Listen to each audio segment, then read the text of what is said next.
Welcome back to Guitar for Dummies. This is Dan Wayne, your big dummy.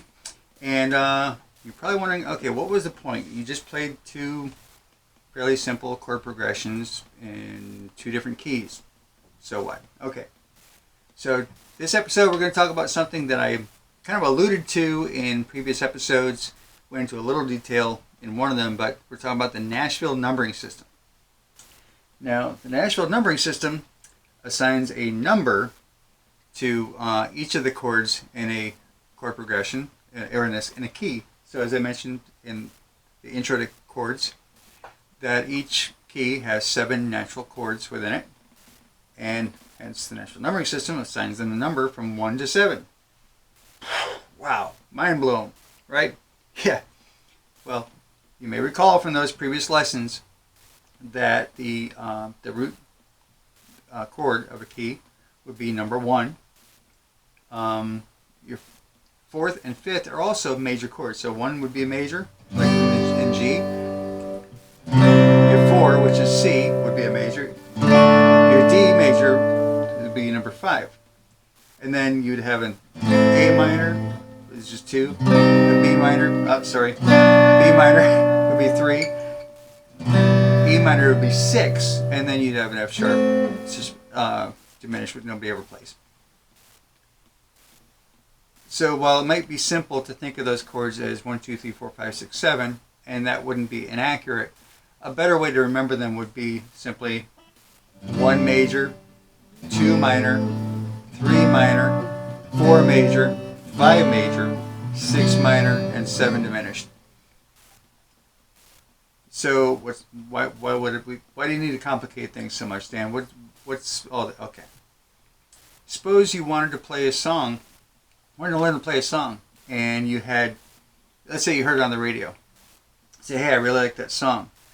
And after listening to it and maybe trying an app that can tell you what chords is being played, or you go on, say, ultimateguitar.com or something, you find out it's in the key of B flat. Well, unless you're really in love with bar chords, you're not going to want to play it in B flat. Now, this assumes, for the sake of discussion, that you can sing in that range as a B flat. Maybe you can, maybe you can't. The point is, though, you may not want to play it in B flat. So one of the ways around that is you can use a little tool like this called a Capo. So I really like playing the key of G major. And so I know that from G to B flat, so G,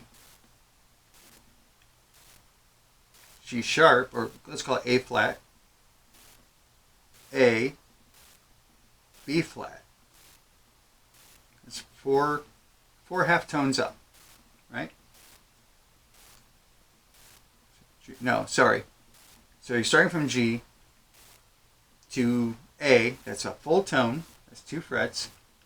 A to B flat is half a tone, 1 fret. So you can put this capo on your 3rd fret, and what that does is it turns your 3rd fret into your nut. So now,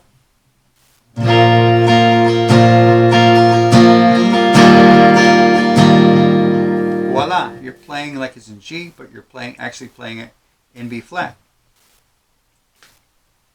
The vocal range also could be a consideration where, okay, you get the idea how to play the song, but you can't sing that high, you can't sing that low, or whatever the case may be. You may want to play it in a different key to match your vocal range.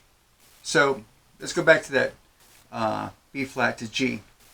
Well, you can go through every chord in the song and say, had to go at 3 frets for G to get to B flat. Let's see.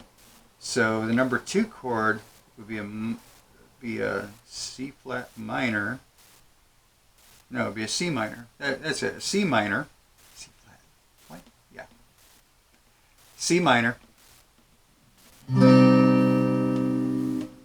Which would be A minor. There we go, because this capo is on the 3rd fret, so it'd be an A minor. And then the third the 3rd chord would be a D minor. Okay. And the fourth chord, so tone, tone, half tone, would be E flat major. So what's that?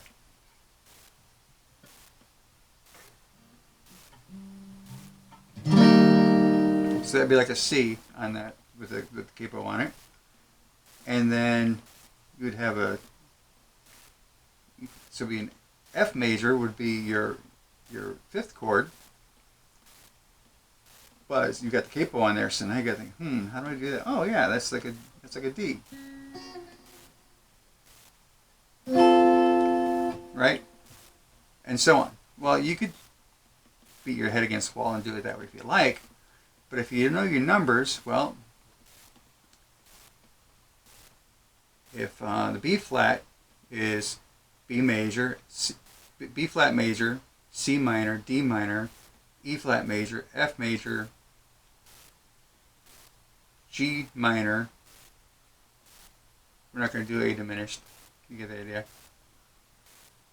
But you also know that what the 7 chords are in the key of G. G, A minor, B minor, C major, D major, E minor, F sharp, nobody plays. So just knowing how those chords fall within that key that you're going to play in, you don't have to worry about converting every single chord.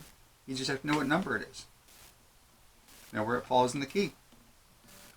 So, all right. So I'm going to zoom out here again so you can see what I'm doing. I just wanted to touch on some technique I was doing there, and it's kind of bonus content for this video. Now I played those 2 chord progressions in the key of G and in the key of E. I played both of those a little bit differently than I've demonstrated those chords before. Let me show you what I did.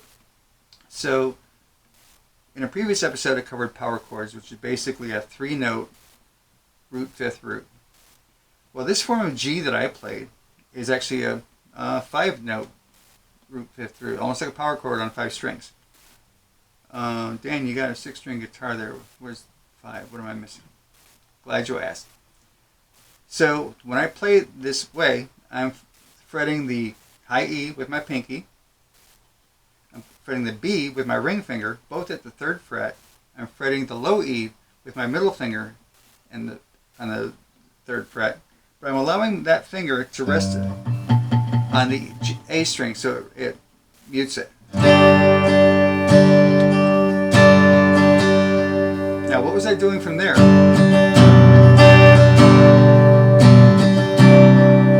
So, this move I was doing from here to here, every now and then, if you look at some chord sheets, that'd be music that's got, say, the words, and it just has the letter for the chord.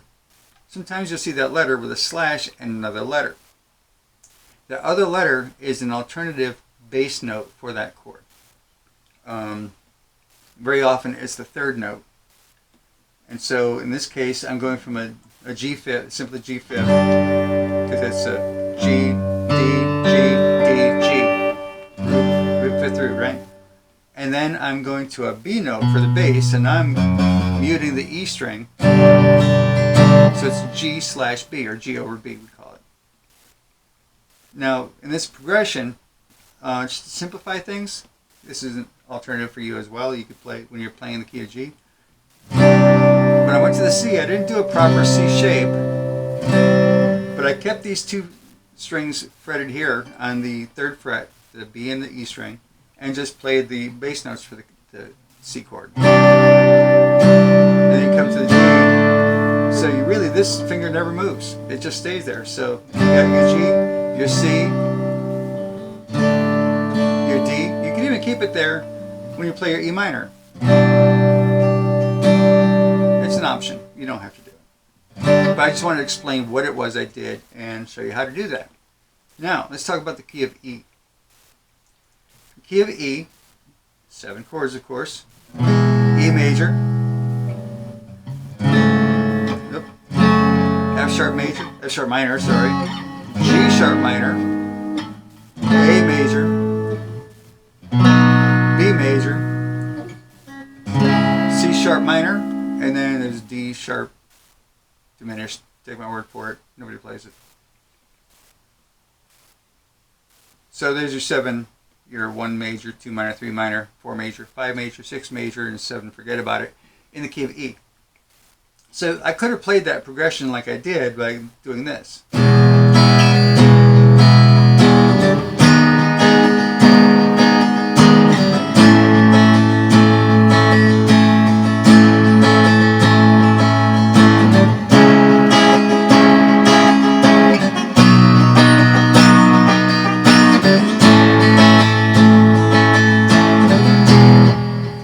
That's not what you heard me play, is it?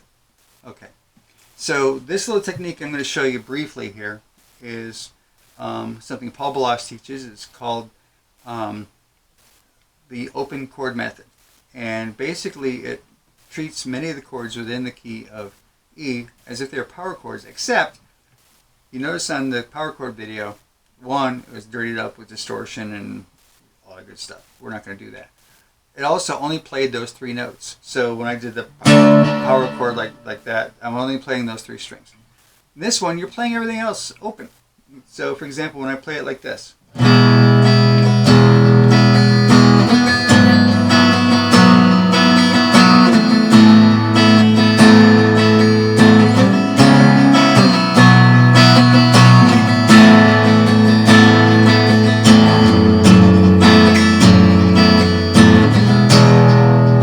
So what did I just do there? So the E's played the same either way. The rest, I did the A, instead of fretting all 3 of these strings with the A, I'm just taking these 2 fingers, my pinky and my ring finger, and I'm fretting my ring finger on the D and my pinky on the G. I'm playing everything else open. There's a nice sound to it, doesn't it? And that counts as your A. Then I move that up 2 frets and fret the A string at the 2nd fret, and this gives you your B.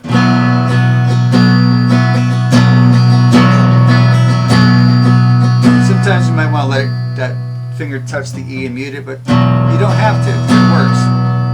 And then you go 2 more frets, and even though it's not any different, it's kind of like a power chord in that you could play a minor chord this way as well.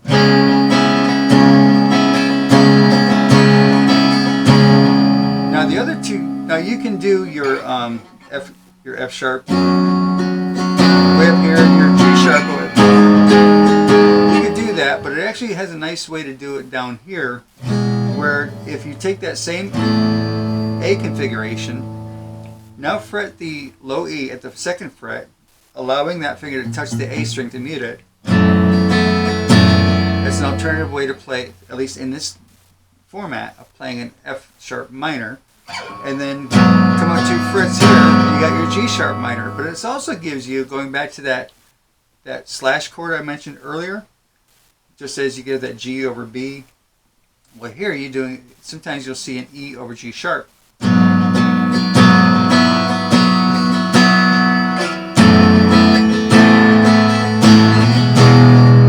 there you go, a little bonus content, how to do open. So we talked about slash chords, as I call them. There's probably a proper musical name for them. You're not going to get that here because I don't know it. We talked about the Nashville Numbering system. 1, 2, 3, 4, well, 1 major, 2 minor, 3 major, 3 minor. Yeah, words. Let's try this again. 1 major, 2 minor, 3 minor, 4 major, 5 major, 6 minor, and 7, don't worry about it. We talked about slash chords. You could do like a G over B. You could do a D over F sharp. Just use your thumb to fret that low E. We talked about the E over G sharp, right? And we talked about the open key method. In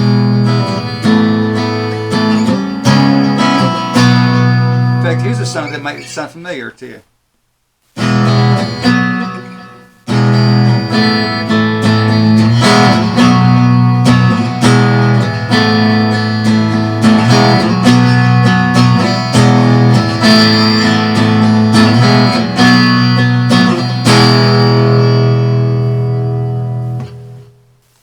For free.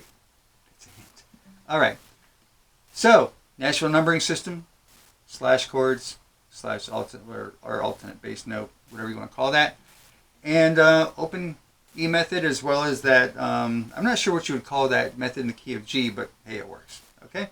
So, if you find that helpful, make sure you go ahead and click like, subscribe, click that bell icon for notifications, and we'll see you here next time. Thanks for watching.